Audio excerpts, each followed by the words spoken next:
Greetings, this is Atma Buddha. Today is December 26th at 11:41 a.m. The title of today's podcast is Episode 30, All Relationships Will Fail Without Higher Truth. And this podcast, we're not going to be reading anything. This is just going to be an ad-lib on the topic of relationship in relation with higher truth, because I've noticed, of course everyone's noticed this, but relationships in this day and age, they don't tend to last. We have a very high divorce rate with marriages. Boyfriends and girlfriends struggle to find deeper meaning in their life. Many girls find it frustrating to find the right match, to find the right boyfriend, to find the right husband. And same thing with men. Us men find it difficult to find the right woman often. And why is that? Because there is a deeper meaning that we all want inside of us, in our minds. And yes, romance and sexual attraction can be fun and exciting, especially in the beginning when everything is new and you're just learning about each other and you're exploring each other mentally and physically. And it's a beautiful thing. But it doesn't last. It gets old. It gets routine. The spice of the relationship is gone. And you wonder what is left. What else is there? Why be in a relationship? Is it only about sex? No. Of course, the wiser among you will know it's about love. It's about finding that heart connection, that twin flame. Finding that ultimate partner that can love you and who you also love. But is love enough? And if love is enough, then why is it that so many couples who found love eventually fall out of love? Well, it's because we have something else, right? We have something besides our heart. We also have our mind. And what happens with the mind? People call it ego, which I dislike the term ego, but basically people get stuck in their minds. They get trapped in their minds. They have certain ideas and self-limiting beliefs that hold them back. And what you find in a relationship between a couple often is that the woman or the man might get more stuck. And whereas one seems to be growing as an individual and the other might stagnate and not grow at the same pace. And you might find that you are no longer the match that you thought you were before. That there now is some incompatibility mentally. Maybe it's because you matured, or maybe because your partner matured and you haven't matured yet. But ultimately it comes down to values. What are values? Values are what we place as the highest importance in our lives. For many, money is the highest importance. I know among many guys, you're not exactly in a rush to find a woman where money is the most important thing to her. Why? Why do guys not want a woman that places the highest value on money? Is it because they don't have money? No. Plenty of rich guys don't want a girl that's into them for their money. It's obvious. They call those type of girls gold diggers. And that's not to say it happens only On the female side, of course, it also happens on the male side. You can have male gold diggers, but it's kind of an objectification, isn't it? Just like women can complain about being objectified, about men only caring about them because they're beautiful and sexy and have a beautiful body. The same thing is true with how men regard women that want money, that they are being objectified just for the size of their wallets. And that's a superficial way to look at life, because ultimately money can make your life more comfortable, but money is never going to give your life a deeper meaning or a deeper purpose. And what keeps a relationship together is having a shared common vision for the future about what you both want. So obviously having a shared vision for the future is going to help keep your relationship alive. If you both have similar and common interests. But how does the concept of truth interface with the concept of a relationship? Well, it's pretty common knowledge that for all the flaws of religion, the couples that tend to stay together the longest are often those that are the most religious. Now, I'm not advocating that you suddenly join a religion and become a religious person, but we can look at that and try to understand why. Why is that? Why do religious couples stay together on average longer than those that don't consider a God or the spiritual aspect of their life as important? Well, the answer is very simple. By placing a relationship with a higher power as being the front and central aspect of both of your lives, you now share a commonality that unites you. You both are agreeing and saying, hey, this is very important to us, this belief in God, our faith. And that's part of what unites you, that you both have that shared common interest. And it's an aspiration to become better and more an exemplary example of the faith that you represent. And you also have a community in that context of maybe other churchgoers that creates a larger fellowship, if you will. And that in turn creates a relationship between you as a couple and other couples and other families.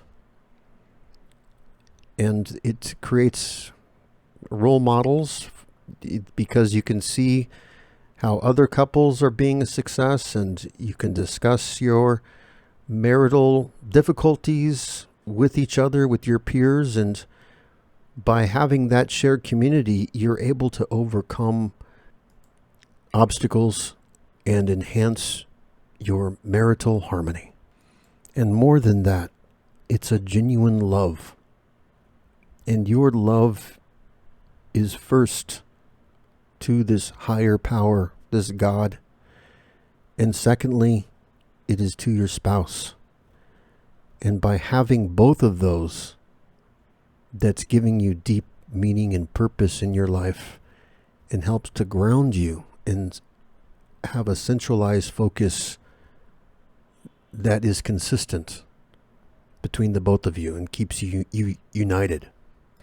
If you don't have a commonality, a shared focus like that you regard as highly sacred and very, very important in your life, if you don't have something that you both consider very, very important that you share together, then what do you have? Your hearts love each other, but what do your minds do? your minds can then get distracted. And my, how many distractions and sensual distractions there are in this modern age. The good news is that you do not need religion for both you and your partner to have that commonality. It's very, very simple. Just by acknowledging that a higher power does exist, that absolute objective truth does exist, by having that affirmation, and even if it's not a shared experience, but just a common belief in the potential of the absolute, that alone can be the cement, the glue that can hold your relationship together and bring structure and harmony to the love that you both possess.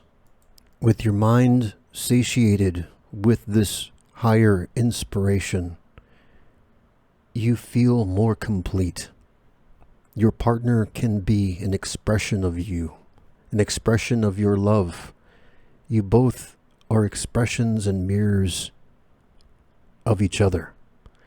But without the backing of unlimitlessness, of the infinity of higher nature and the possibilities that brings you, you're limited to just a small biological perspective of who you each are.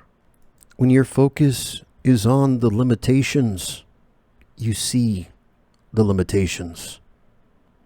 And when you see the limitations in your partner, you are bringing out those limitations into the real life.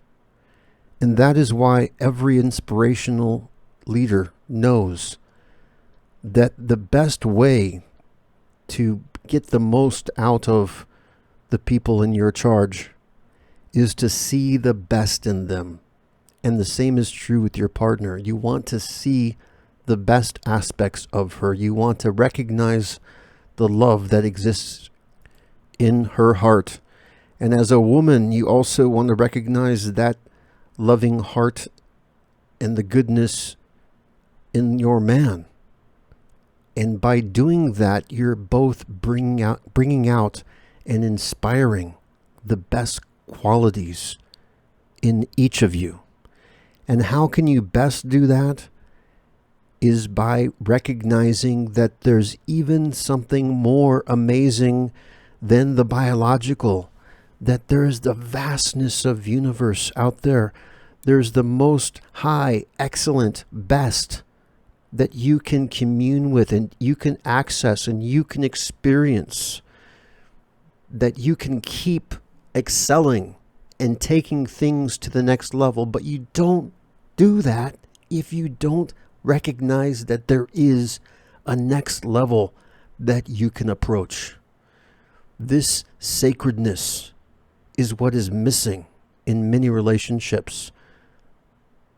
When the spark dies, it's because the sacredness has left the relationship. So how can you rekindle that flame, that sacred relationship? By reminding yourself and by reminding your partner that you are more awesome than you believe. That there are no limits to what you can achieve. Mediocrity is not reality. Reality is more than that. Reality is what you make it. And what do you want other than the best? People talk about freedom of will and freedom of choice. But in the end, at the highest place, it's not about freedom of choice. No. In fact, at heart, what do we all want? We all want the same thing. We want the best. We want the best choice. We don't want a little love. We want all the love that we can take. We don't just want to taste a small sip of inspiration. No. We want to drown in an ocean of inspiration. Why would you not want that? Why? Because it's not normal? Because people's standards of humanity is that you need to have ups and downs? Do you not want the most successful relationship that you can have with your partner?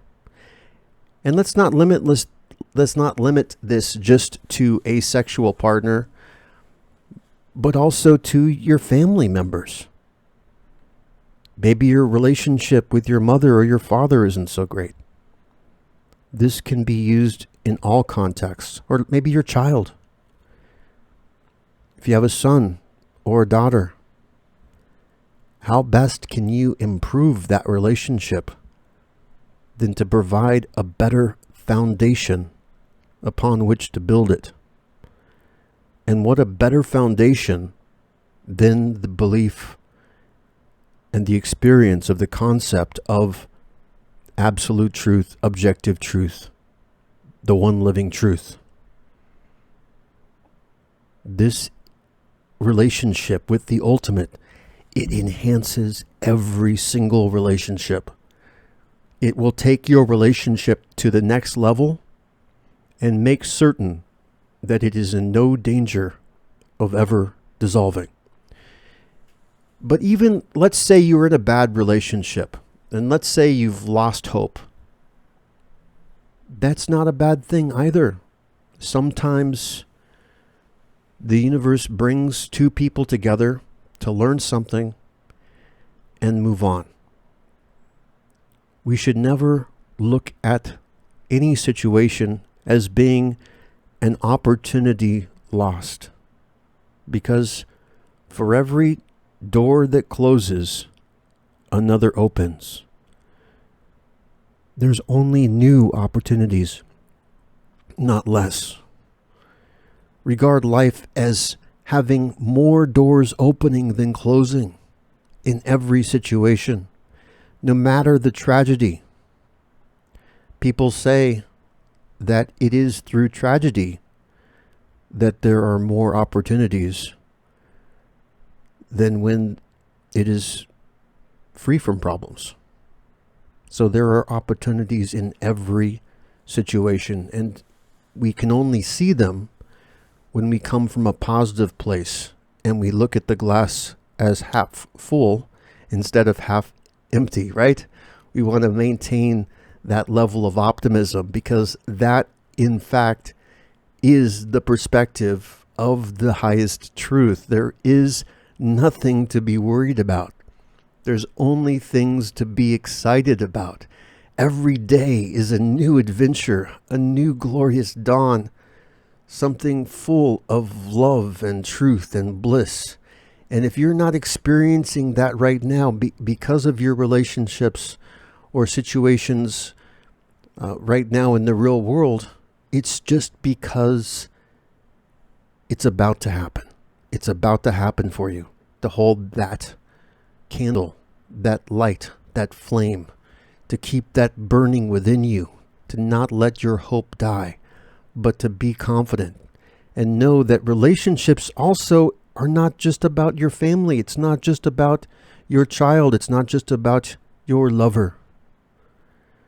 But in business relationships are very important. The relationship with your boss, with your colleagues, with your coworkers. All of that can be improved. And the more it's improved, usually means the more money you can make, the more successful that you become. And so what does this mean? By your relationship with a higher power, not only does it improve every relationship in your life, but also it will lead you to more money, more success, and more happiness in every area of your life.